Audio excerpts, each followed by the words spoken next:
Saya mau bertanya, ada yang bisa sempurna? Kagak ada yang bisa sempurna tanpa cacat celah gitu.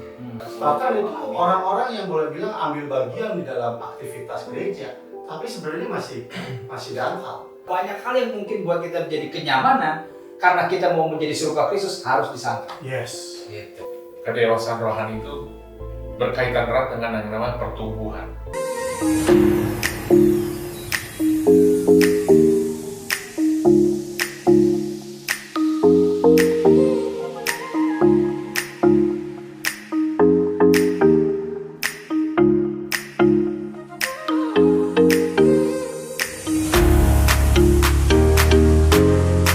Shalom Sobat IM, jumpa kembali di dalam acara bincang-bincang kita. Hari ini kita bersyukur bisa berjumpa kembali, bisa berbagi kembali. Saya percaya hari ini ada topik yang menarik yang bisa kita bahas, yang akan menjadi berkat buat kita semua. Ya. Nah, hari ini kita akan bahas tentang kedewasaan rohani.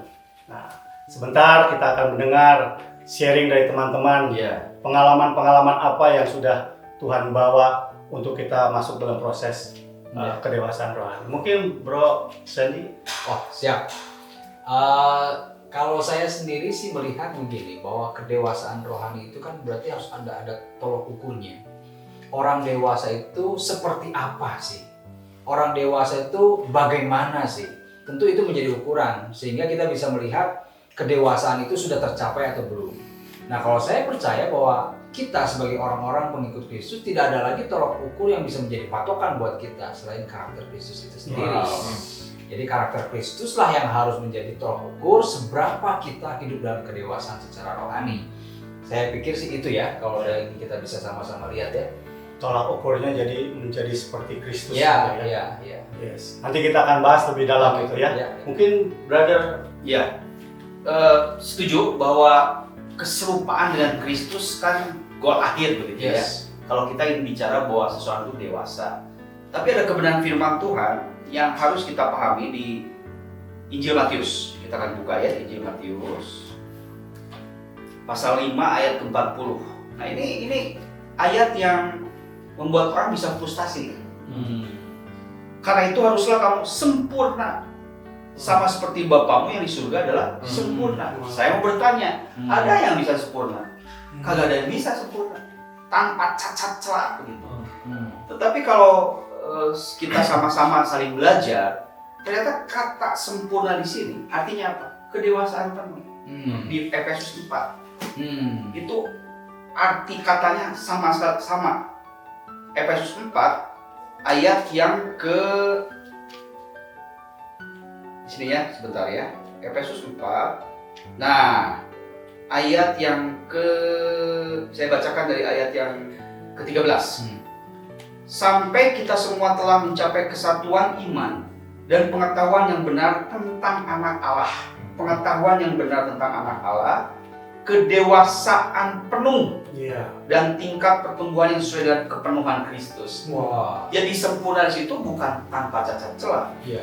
Kita bisa disebut sempurna ketika kita dalam proses pendewasaan rohani.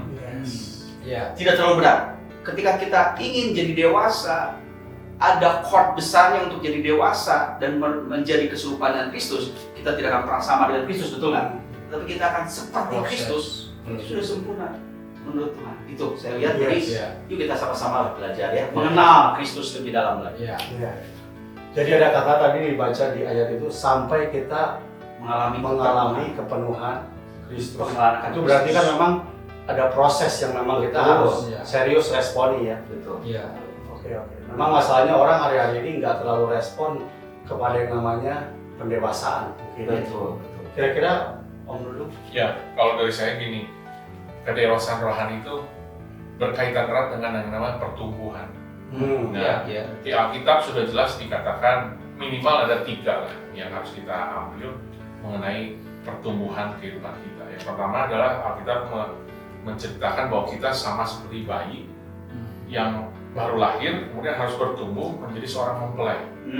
Itu proses pertumbuhan dan itu tentu ada di situ ada pendewasaan. Iya. Yang kedua bicara soal benih, bahwa kita dilahirkan dari benih yang tidak fana, Kemudian benih itu harus bertumbuh sampai menghasilkan buah. Nah itu juga proses pertumbuhan pendewasaan. Yang ketiga itu di Galatia.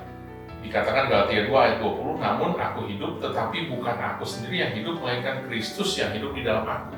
Nah ini yang tadi dibahas bahwa pertumbuhan kedewasaan itu adalah bagaimana kita menampakkan manifestasi Kristus dalam kehidupan kita. Nah itu perlu pendewasaan itu proses yang tadi sampai akhirnya menghasilkan kedewasaan penuh atau pertumbuhan yang kepenuhan Kristus. Gitu.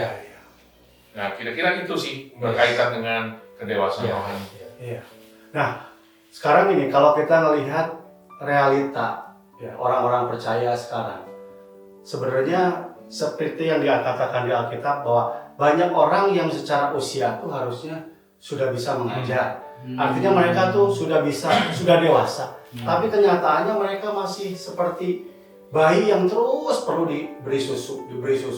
Dan itu ternyata sampai hari ini masih banyak orang-orang percaya yang boleh dibilang ada di gereja, tapi mereka tidak masuk dalam proses pendewasaan itu. Nah kira-kira nih apa nih yang kita mesti temukan untuk menolong supaya orang-orang itu bisa masuk dalam proses ini dan mereka tuh bisa bertumbuh di sana. Apa nih kira-kira yang perlu? Karena sekarang ini kalau kita lihat orang tuh fokusnya lagi terdistract dengan banyak hal.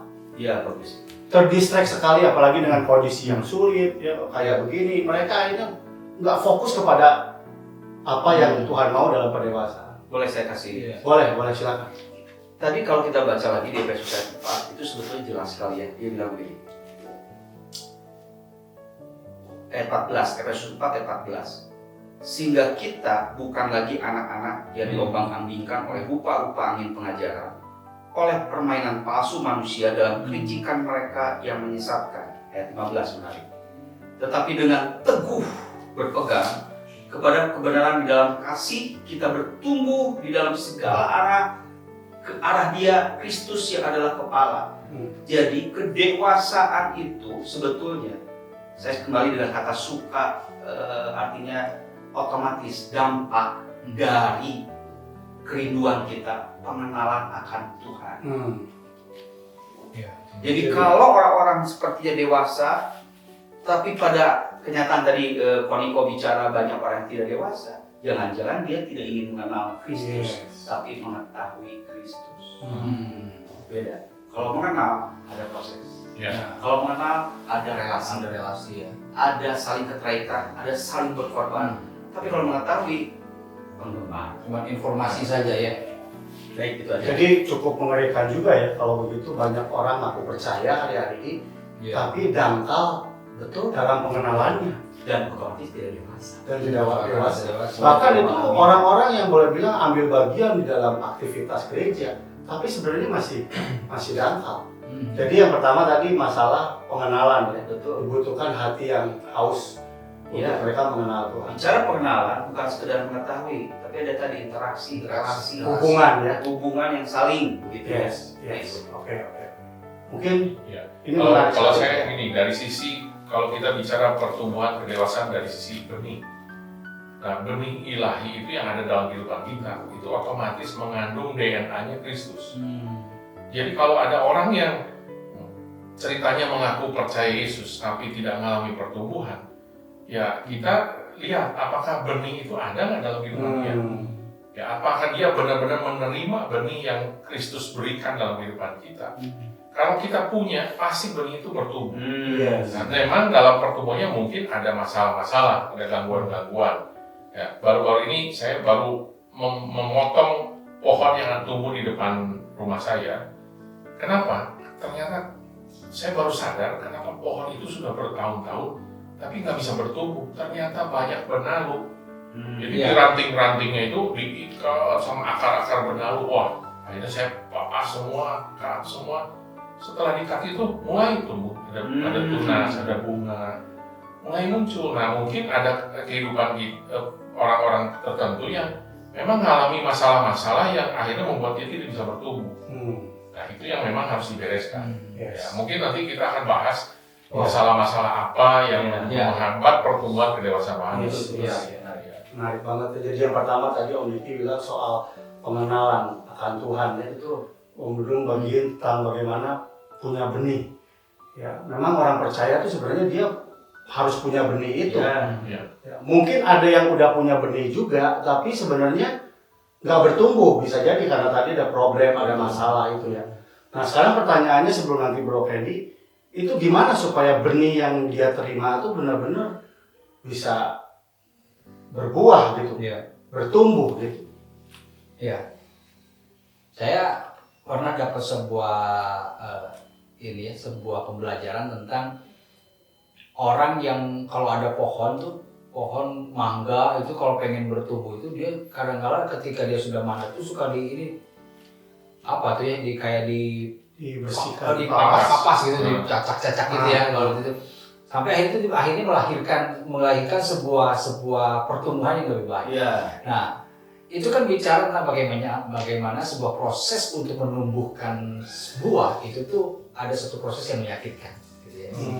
Nah, Alkitab pun bilang bahwa di Matius 16 ayat 24 ini, lalu Yesus berkata kepada murid-muridnya, setiap orang yang mau mengikut aku dia harus menyangkal diri dan memikul salibnya dan mengikut aku. Jadi orang mau mengikut Yesus pasti ada proses penyangkalan dan pikul salib. Penyangkalan dan pikul salib itu bukan bicara yang mengenakan daging kita. Itu pasti proses menyalibkan itu daging kita, emosi kita, perasaan kita, banyak hal yang mungkin buat kita menjadi kenyamanan karena kita mau menjadi serupa Kristus harus disangkal. Yes. Gitu. Itu harus ditanggalkan. Kita harus rela membayar itu supaya Kristus hidup di dalam diri kita. Bahkan ada satu buku yang bilang remuknya insan itu bangkitnya roh itu memang bicara tentang bagaimana kita mematikan daging dan roh itu hidup dan akhirnya keserupaan Kristus itu muncul dalam kehidupan kita. Wah, luar biasa ya. Jadi ini ternyata hal-hal yang perlu ditangkap oleh setiap kita, bagaimana kita bisa masuk dalam proses pertumbuhan rohani. Tadi pertama dengan jelas ya disebut oleh Brother Ricky, bagaimana kita harus punya hubungan dengan Tuhan. Bukan sekedar tahu tentang Tuhan, tapi kita mesti membangun keintiman dengan relasi ya. Hubungan, relasi dengan Tuhan. Nah, kalau hari-hari ini ada teman-teman semua yang mulai kehilangan rasa haus, mungkin hatinya udah dingin, sudah tawar, yang mungkin teman-teman sudah ngerasain kayaknya nggak ada harapan. Ini waktunya kembali untuk kita menemukan hubungan di dalam Tuhan. Karena hubungan dengan Tuhan itu yang membuat pada akhirnya kita bisa menerima benih. Benih ini yang dibutuhkan oleh kita. Tanpa benih kita nggak mungkin bisa bertumbuh dewasa. Tetapi jangan lupa setelah benih itu pun kita miliki. Ya, tadi Sandy benar-benar menjelaskan bahwa kita masih terus mesti dibersihkan.